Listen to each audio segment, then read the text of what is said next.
আসসালামাইকুম, কেমন আছেন সবাই? প্রবাসী ঘরের ছেলে নতুন একটা ব্লগে সবাইকে অনেক অনেক স্বাগত জানাই। আজ বৃহস্পতিবার, সময় বলছে বিকাল 5টার মতো বাজে। আমাদের বাড়ির সামনে এসেছে কাকা, আমাদের পাড়ার একটা কাকা এসেছে। তার বাড়ি সে বাগানে বাগানে ভ্রমণ করে এরকম সুন্দর দেশি ঘরোয়া নিয়ে এসেছে মধু।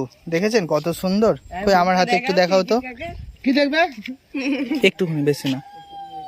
দেখুন, আপনারা যদি মধু চিনে থাকেন, দেখুন কত সুন্দর, একদম মানে যেটাকে বলে দেশি, একদম টাটকা যাকে বলতে হয় সেই মধু। হ্যাঁ, তো কাকা তোমার নাম্বারটা একটু বলো তো আমাকে। তোমার নাম্বার নেই? আচ্ছা আচ্ছা। তো যদি কোনোদিন মধু বিক্রি করেন, তো যদি আপনাদের এরকম সুন্দর টাটকা মধু চাই, যে একদম ঘরোয়া গাছ থেকে পেড়ে নিয়ে এসেছে, এরকম যদি মধু চাই কাকার সাথে যোগাযোগ করবে। কাকার বাড়ি হচ্ছে গোহালবেড়িয়া, আমরদহ, শ্যামপুর, হাওড়া। তো আসবেন, এরকম সুন্দর মধু। এরকম তুই এটা চেটে খেয়ে না, ওরা সব খেয়ে নিয়েছে।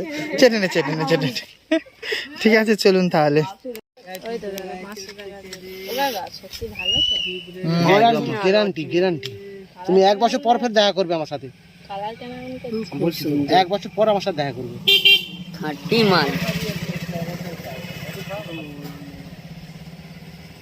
একেও খাওয়াবে, মনাকেও খাওয়াবে। খাঁটি মাল সেই সব। চাক চাইলে দিবে। চাক নিয়ে কি করবি? ওর থেকে এই তো ভালো। চাক দিলে আরো ভালো থাকে। কিলো 250 টাকা, 500 টাকা। ভালো করে ছাই দিবি। দেখছো 50 পর্যন্ত বেশি দিয়েছি। 500 250 টাকা বলুন, 50 বেশি দিয়ে দিয়েছি। এক বালকও কালকে তাই 50 বেশি দিয়েছি। তুই একটু আর দিয়ে দিতেই হবে। সবাইকে দেবো নাকি?